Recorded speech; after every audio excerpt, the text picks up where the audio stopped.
Donc, c'est une question qui revient souvent durant la grossesse. Quel exercice d'abdominaux on peut faire et on ne peut pas faire? Donc, c'est important de comprendre en fait que les abdominaux durant la grossesse vont vouloir et vont se faire étirer.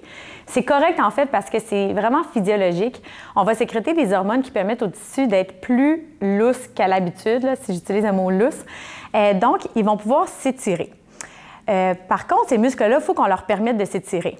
Donc, souvent, les grands droits, les muscles les plus superficiels, s'ils sont très toniques, bien, ça se pourrait que ça crée des problématiques comme par exemple une diastase, donc au niveau de la ligne blanche qui devient plus large, qui pourrait apparaître plus tôt. Donc, ce qu'on va chercher, c'est un entraînement fonctionnel au niveau des abdominaux durant la grossesse. Donc, on va vouloir travailler les abdominaux les plus profonds, entre autres le transverse de l'abdomen, qui va travailler à stabiliser au niveau justement des organes, au niveau du squelette, mais aussi qui va justement mettre une bonne tension au niveau de la ligne blanche et peut-être éviter justement qu'il y ait une diastase qui apparaisse trop rapidement. Tout ce qui est exercice abdominal qui ferait raccourcir les grands droits vont être vraiment à éviter. Un, parce qu'ils doivent s'étirer, on ne veut pas nécessairement les raccourcir, mais aussi parce que quand on travaille justement puis on vient recruter les muscles des grands droits, souvent le transverse va être inhibé. Donc, on va mettre beaucoup une augmentation, une pression au niveau de la ligne blanche.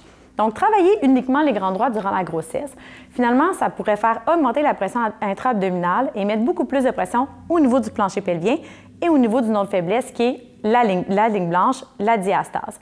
On va souvent le remarquer, les femmes enceintes, quand elles font un redressement assis, il y a une espèce de dôme qui va apparaître. C'est la ligne blanche, justement, dans le milieu du grand droit, qui va venir faire vraiment un pointu au centre du corps. Donc, on va vouloir éviter que ça se produise pour pas que notre ligne blanche devienne très, très, très large durant la grossesse parce qu'on va vouloir qu'elle revienne en postnatal.